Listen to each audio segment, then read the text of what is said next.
വളരെ ഈസി ആയിട്ട് ചെയ്തെടുക്കാൻ പറ്റുന്ന ഒരു ചിക്കൻ റോസ്റ്റിൻ്റെ റെസിപ്പിയാണ്. അപ്പോൾ പെട്ടെന്ന് എങ്ങനെയാണ് ചെയ്യേണ്ടതെന്ന് നോക്കാം. ആദ്യം ചെറിയൊരു പാത്രത്തിൽ എരിവിന് ആവശ്യത്തിനുള്ള മുളക് പൊടി എടുത്തായിരുന്നു. ഞാൻ കാശ്മീരി മുളക് പൊടിയും സാധാ മുളക് പൊടിയും കൂടെ മിക്സ് ചെയ്താണ് എടുത്തത്. അത് ആവശ്യത്തിന് മഞ്ഞൾപ്പൊടി, ഗരം മസാല, ഇത്തിരി മല്ലിപ്പൊടി ഒരു അല്പം ഇട്ടിട്ടുണ്ടായിരുന്നേ. ഇതും കൂടെ ചേർത്തിട്ട് നമുക്ക് ഒരു വെള്ളം ഒഴിച്ചൊന്ന് മിക്സ് ചെയ്തെടുക്കാവുന്നതാണ്. വേണമെങ്കിൽ ഗരം മസാല, മീറ്റ് മസാലയൊക്കെ നമുക്ക് ആഡ് ചെയ്യാവുന്നതാണ്. ഇതിട്ട് നന്നായിട്ട് മിക്സ് ചെയ്തതിന് ശേഷം അത് മാറ്റി വയ്ക്കാം. എന്നിട്ട് ഒരു പാൻ അടുപ്പത്ത് വെച്ചിട്ട് വെളിച്ചെണ്ണയിൽ തന്നെ ചെയ്യണം കേട്ടോ. വെളിച്ചെണ്ണയിൽ ചെയ്യുന്നതാണ് നല്ല ടേസ്റ്റ്.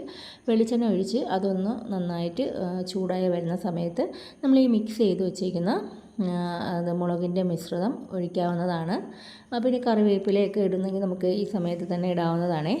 ഈ മസാല മിക്സ് കൂടെ ഇതിലോട്ട് ഒഴിച്ചിട്ട് നമുക്ക് ഇത് മൂപ്പിച്ചെടുക്കാം.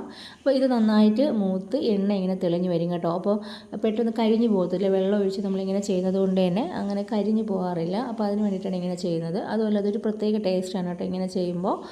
അപ്പോൾ ഇത് നന്നായിട്ട് ഒന്ന് മൂത്ത് വെള്ളമെല്ലാം വറ്റി നന്നായിട്ട് മുരിഞ്ഞ് വരുന്ന സമയത്ത് നമുക്ക് കഴുകി ക്ലീൻ ചെയ്ത് വെച്ചിരിക്കുന്ന ചിക്കൻ്റെ പീസുകൾ ഇടാവുന്നതാണ്. എല്ലോട് കൂടിയുള്ളതും അല്ലാതെയൊക്കെ എങ്ങനെയുള്ളത് വേണം നമ്മുടെ ഇഷ്ടത്തിന് ചെയ്യാവുന്നതാണ്. ഇതെല്ലാം കൂടി ഇട്ട് ഒന്ന് മിക്സ് ചെയ്തതിന് ശേഷം സവാള നീളത്തിനരിഞ്ഞത്, ഇഞ്ചി, വെളുത്തുള്ളി ഒക്കെ നീളത്തിനരിഞ്ഞ്, പച്ചമുളകൊക്കെ നീളത്തിനരിഞ്ഞിട്ട് നമുക്ക് ഇതിനകത്തോട്ട് ഇട്ട് കൊടുക്കാം. ഇട്ട് കൊടുത്തതിന് ശേഷം ആവശ്യത്തിന് ഉപ്പും കൂടെയൊക്കെ ചേർത്ത് അടച്ചു വെച്ച് വേവിക്കാവുന്നതാണ്.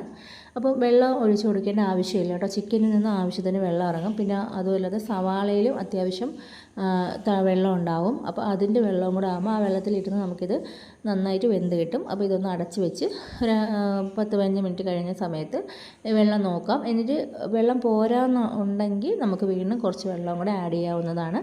ഇത് നമുക്ക് നന്നായിട്ട് ഈ ഉള്ളിയെല്ലാം നന്നായിട്ട് മൂത്തതിന് ശേഷം നമുക്ക് ഇത് വേണമെങ്കിൽ നമ്മുടെ ഇഷ്ടത്തിന് വെള്ളത്തോടു കൂടി എടുക്കണമെങ്കിൽ അങ്ങനെ ചെയ്യാം. ഈ പരുവത്തിന് കഴിക്കാനും നല്ല ടേസ്റ്റാണ്. ചപ്പാത്തിക്ക് ഈ പരുവത്തിന് കഴിക്കുന്നതായിരിക്കും കുറച്ചുകൂടെ നല്ലത്.